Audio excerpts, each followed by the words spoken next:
Hey, what's up? This is Brandon Simmons for BrandonSimmons.biz. This is my weekly video blog called Bullheaded, a review of the Houston Texans news, as well as a preview of the upcoming game matchups. So, this week, after a close loss to the Atlanta Falcons, the Houston Texans are coming back home to host the New Orleans Saints. So, I'm going to get into how they can get a couple keys going to win that game against the Saints. First off, let me do just a little quick game recap from the Falcons loss. So, if you saw it, pretty close game, defensive battle for the most part. I believe the Texans had kicked up like 4 field goals in this game, which is crazy. Uh, but yeah, overall, a defensive battle. Let me get the final score because. Yeah, 21-19, 21-19 game or whatever. So co- thing I really want to take away from this couple things actually. The offense was like I said, 4 field goals. So the offense they was there, but they wasn't there. You know what I'm saying? So it was like, all right, come on, we getting the score, then it's not. You know what I'm saying? So I just think it's really the main it feeds into the main my main takeaway from this game is that it's just a growing pain type of game.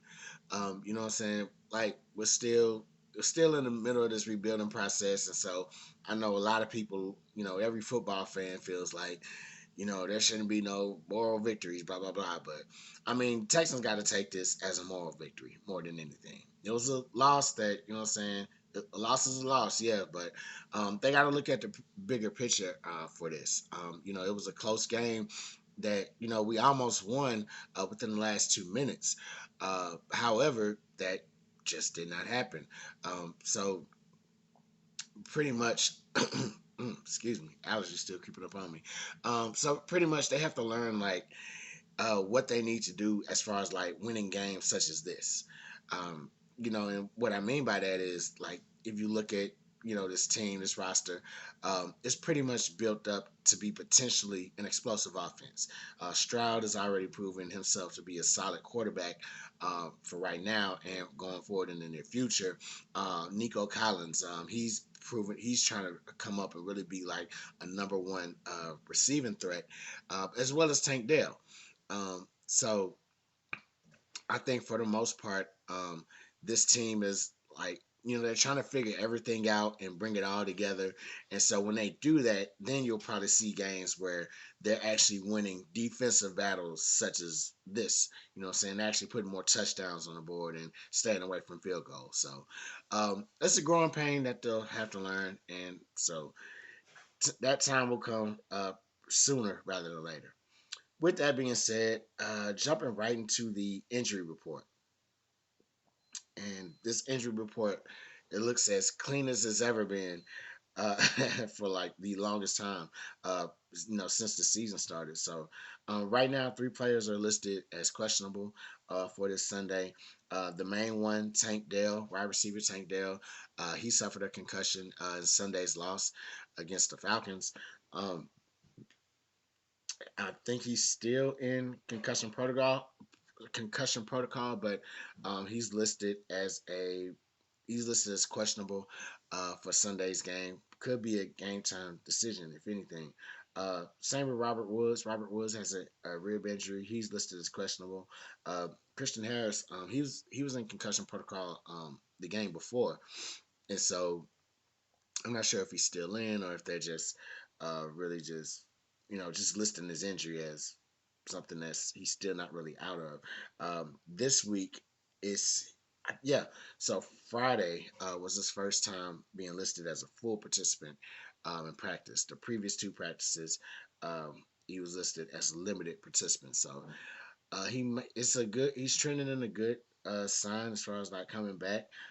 As far as like all these players that have questionable next to him, Tank Dell is the only one that has a limited practice from Friday. He didn't practice the previous 2 days, so definitely something to keep an eye on for that. Final news item that I'm just really wanted to tackle: trading for Jerry Judy.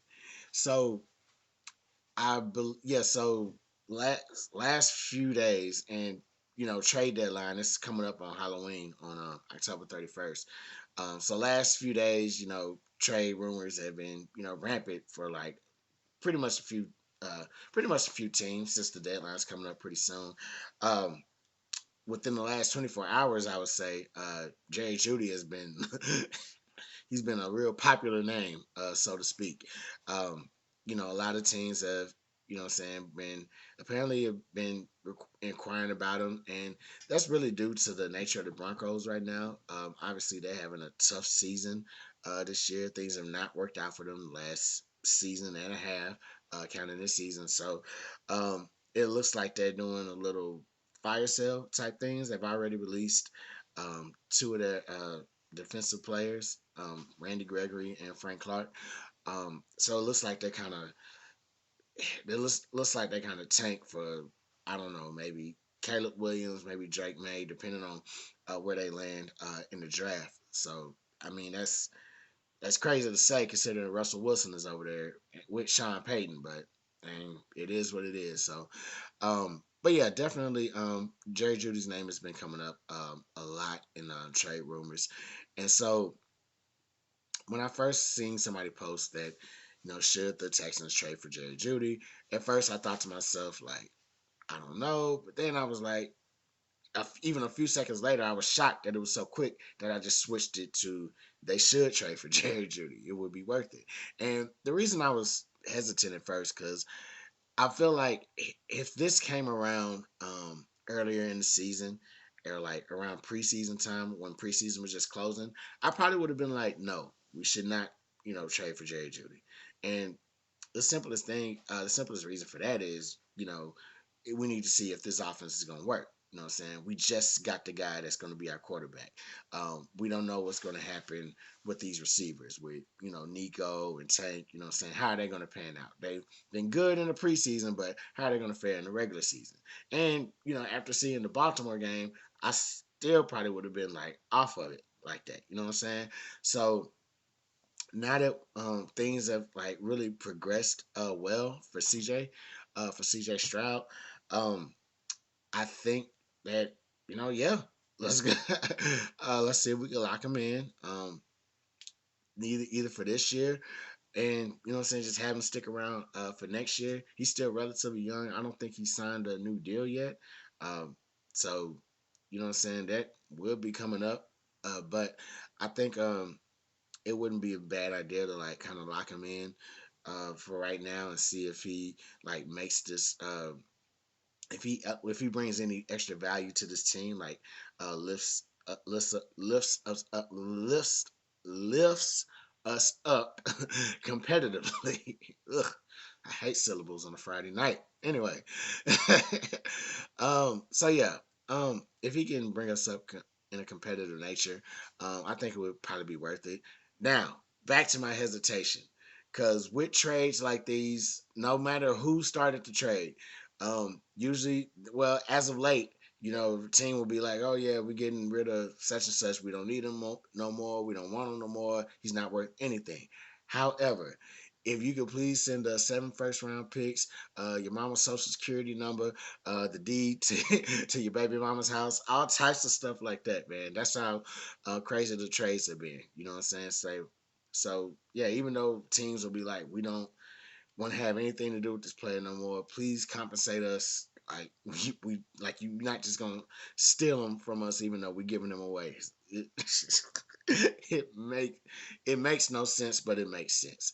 So it depends on really how you look at it. So with that being said, um, if the price is decent, take a shot at trading for Jerry Judy.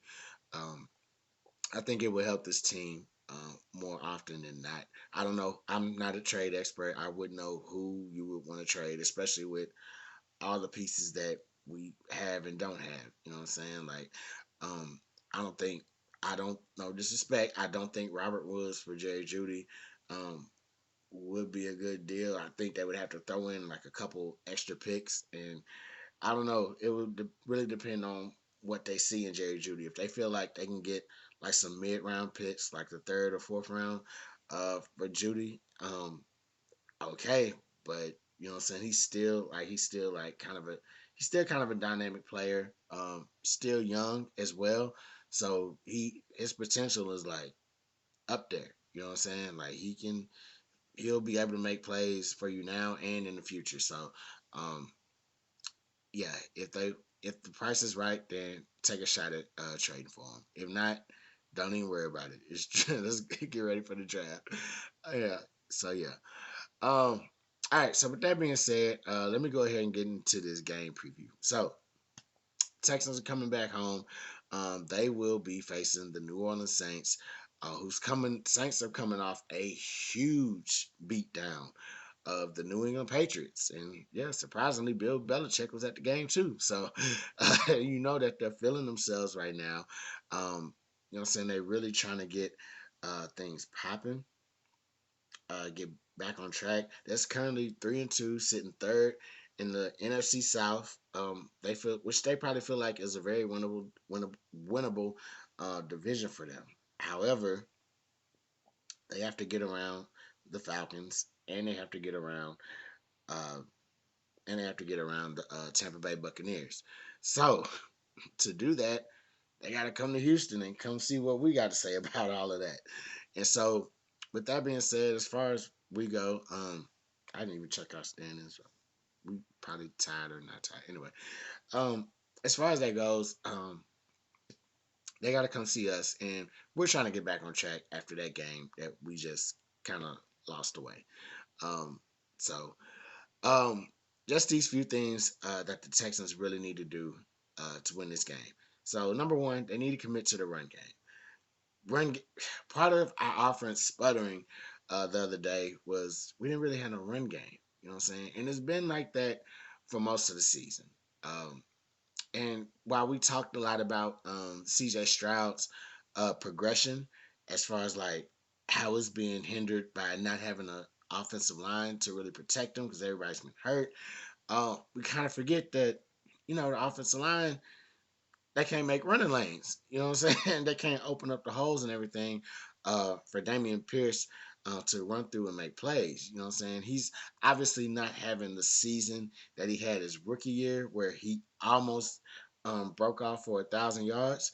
Uh, he's been feeling the struggles too of this offensive line, and so I think now that the O line is back being healthy, it's gonna be beneficial for him. Hopefully, it's gonna see like a return to him being continuing his production that he had in this rookie season. With that being said, O line is making this return. They need to open up the holes because this Saints secondary is the top five secondary, and they got Marshawn Lattimore, Isaac Yadam. I think I got that name right. Just said it. Yeah, there you go. So yeah, Isaac Yadam and Alante Taylor. Um, what do those guys all have in common? They're all top 10 in the yeah, they're all the three players. They're the three players that are top 10 in pass deflections. Um, Taylor is actually tied for first place with Levi Wallace and actually with his teammate Yadam, Isaac Yadam. So it's going to be a challenge. It's going to be a challenge for Stroud in this game. We talked about growing pains in the last game. It's going to be another challenge for him in this game to like consistently put the ball where only the receiver can get it to ensure that the receiver can catch the ball. So nothing really contested unless it's with Nico Collins. You know, he's the biggest receiver we got. But definitely is even with that, with even just throwing to other receivers, just put it in a space where they can, reach out and grab it and secure it and all this other stuff. That's going to be crucial in this game, especially with a secondary like that. Number two, don't sleep on Alvin Kamara. Alvin Kamara just came back. And for he's been back for like 2 games now after suspension. So um, he's still averaging 4 yards a carry. So he's come back. His legs are fresh. He's ready to tear everybody apart that he can possibly tear apart. So definitely don't sleep on him. He's still like a key playmaker for them, despite him missing the first 4 games of the season. But yeah, make sure that you know what I'm saying you are actually like, yeah, I think it's first 4, first 3, whatever, one of them. Anyway, he's back. So just kind of just make sure that he is the focal point because he can still open things up for the offense, such as play action, obviously, just probably catching the ball in space. Just kind of make sure you know where he's at to just really just stifle him. And when you're stifling him, you're stifling that offense because that offense is pretty. I mean, it's pretty decent. They have a lot of speedy playmakers over there, especially wide out, especially a wide receiver. So definitely going to be something to kind of watch out for. Take advantage of the mistakes. So Saints, they're fifth in the league in penalties. So really, we have to take advantage of that. So we get penalty on like kickoffs and special teams. That will affect field position. So take advantage when the field position is beneficial to us. Of course, false starts and all that other stuff. Take advantage of that. And since we're playing at home, they're going to have the upper hand as far as like generating a bunch of noise to kind of drown that out. Even with the Saints coming in, because it's a lot of Saints fans. Excuse me, allergies creeping up again. So it's a lot of Saints fans that are in the city of Houston and probably in Texas just overall. So they are gonna try to they're gonna be at the game obviously, but what I'm saying, it's gonna be our job to just kind of really bring that noise, bring that energy to really drown out their signal calling. So yeah, those are the 3 things. Commit to the run game. You know what I'm saying? The O line is making its return gracefully. Let's get everything together and just embody the run game. And one thing I forgot to mention about that is rotate the running backs. I don't know if Singletary was out. I don't know if Boone was out. But they had Tank Dell like trying to run out the backfield. And my thing is they're probably trying to generate some more explosiveness out the backfield. Um, but yeah, that's not gonna work. You see what happened with Tank Dell. We need him back. No, don't do that no more. So yeah, switch the running backs in that need to be switched in. Um, Number 2, don't sleep on Alvin Kamara. He's still a very much a focal point in that offense. He still gets them going. So having him in there and then pairing him with a quarterback who's experienced like Derek Carr, what I'm saying, it can be real dangerous. And we seen what they did to the Patriots on last Sunday. So yeah, don't sleep on him at all. Keep him on the focus of the defensive game plan. And third and final thing, just take advantage of the mistakes. Saints, they're fifth in the league in penalties, so whatever field position becomes beneficial to us, make sure that we're actually taking advantage of that. Even if we're on offense and we get like 5 extra yards and all this and yada yada yada, or we get a PI call for us and it puts us like in the red zone, like get aggressive and go after that touchdown. So, well, that's all I got for y'all this week. I'm Brandon Simmons from BrandonSimmons.biz. If you're watching this on YouTube, subscribe to my page. If you're watching this on Facebook, like my page, facebook.com/BrandonBlog. Holla black.